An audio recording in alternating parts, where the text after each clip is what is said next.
What up, world? Established Rich coming right back at you. Today, we need to talk about something that should have every room shut down. Something that should have been the headline, the debate, the roundtable, the press conference, the podcast topic, and the social media campaign. But it was not. Instead, it got buried in every news cycle. I'm talking about the fact that over the last 3 months, 300,000 black women have left the workforce or have been pushed out of it. And barely anybody's talking about it. If you hear that and you're shocked you didn't see it on CNN, MSNBC, or Fox, you should be. Because let me be clear, this is not a story about unemployment. This is a story about silencing. This is a story about invisibility. This is a story about how black women are treated when they are no longer useful to the system. And this is a story about what happens to an economy, a community, and a culture when black women get pushed out the door. To the economy now, where staggering numbers have been released surrounding black women in the labor force. A new report shows more than 300,000 black women have left the workforce in just the last several months. That's according to the U.S. Bureau of Labor Statistics.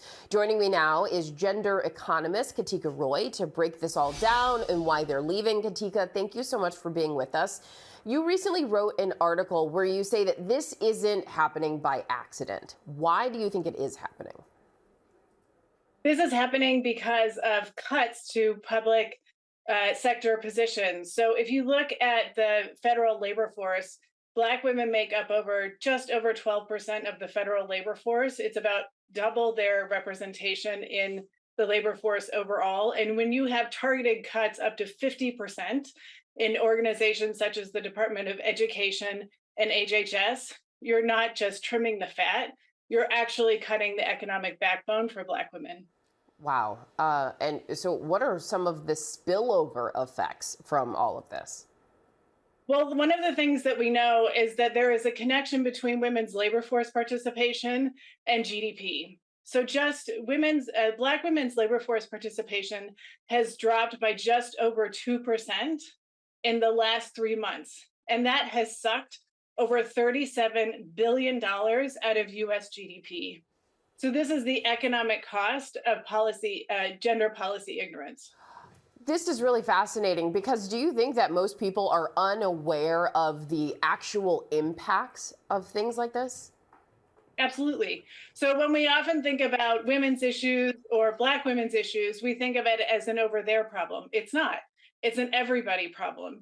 When our economy grows, that has more jobs and more income for everyone. So we know, for instance, overall, that for every 1 percentage point that women leave the labor force, there's a $146 billion hit to GDP. Oh my gosh. And so we've talked about the consequences, but is there an upside to all of this? Are we seeing women pivoting to entrepreneurship as they're leaving the workforce? What then are they doing? You know, that's a great question. And the truth is, we don't know where all of the 300,000 black women that have actually been pushed out of the labor force have gone. We know that some of them have gone into entrepreneurship, which is not only because of luxury, but it's actually because of survival. And this is really a testament to their resilience, but it also shows the rigidity in our traditional employment systems. Are there any other groups that we are seeing largely impacted in this way in the labor workforce? Not to this extent. So I track all of the data, as you can imagine, month over month by gender and race and ethnicity. And I started to see this trend about 3 months ago with this really precipitous drop in black women out of the labor force. And this is a huge hit. And historically, just to give you a sense of the historical context, this is the first time in years that black women's labor force participation has fallen below Latinas' labor force participation. Wow. It's really fascinating to see these numbers, to hear you explain all of it and break down the real world impacts on our GDP and the economy at large. Katika Roy, thank you for what you do, and thanks for being with us. Thanks for having me. Now let me break it down for the people in the back. Now let's go to the source. Forbes attributed that number to the Bureau of Labor Statistics. So this ain't no blog post. This ain't no internet rumor. This is government data. The unemployment rate for black women is now sitting at 6%. That's nearly double the rate for white Americans. And guess what? It's growing faster than any other group, faster than black men, faster than Latinas, faster than anybody. And nobody is sounding the alarm. I reach out to people. I say, did you hear about this? Every single one said no, but every single one of them knew a black woman who had just lost their job or retired early or was forced out quietly. And that's the thing. The stories are everywhere, but the coverage is non-existent. And you know why this is dangerous? Because black women are not just workers. They're the pulse of the labor market. They're the backbone of the middle class, and they participate in the workforce at a higher rate than any other women. 80% labor force participation. Higher than white women, higher than Asian women, higher than Latinas. But when the layoffs come, black women feel it first. And they stay unemployed the longest. Anika Simmons, interim dean at Prairie View A&M's College of Business, put it best. The middle class was built because of black women, particularly black women in federal jobs. But guess what happened next? 275,000 federal jobs were cut. Gone. Taken out by early retirements, buyouts, and straight up terminations. And who took the hit?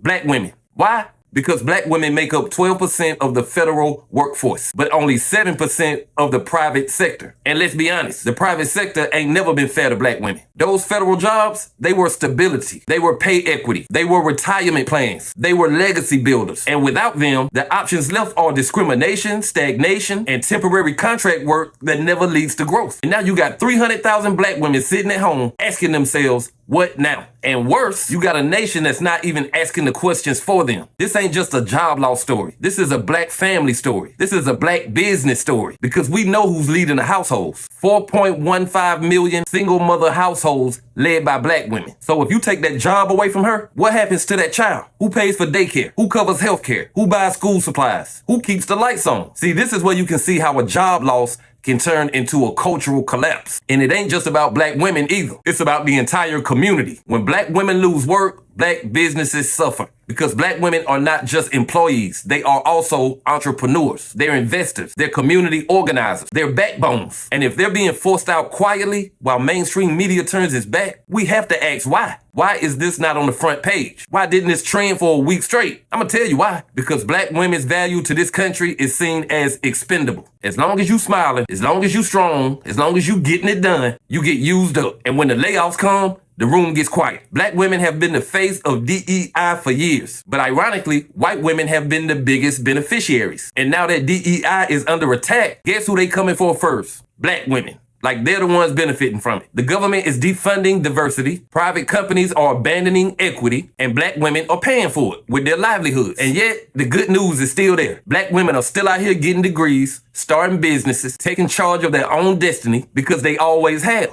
And they always will. But just because they're strong don't mean we let them suffer in silence. Just because they survive don't mean we allow them to struggle alone. We owe black women more than that. And if you're watching this thinking, well, what can I do? Start by raising awareness. Start by talking about it. And start by demanding media accountability. This is not just a warning sign.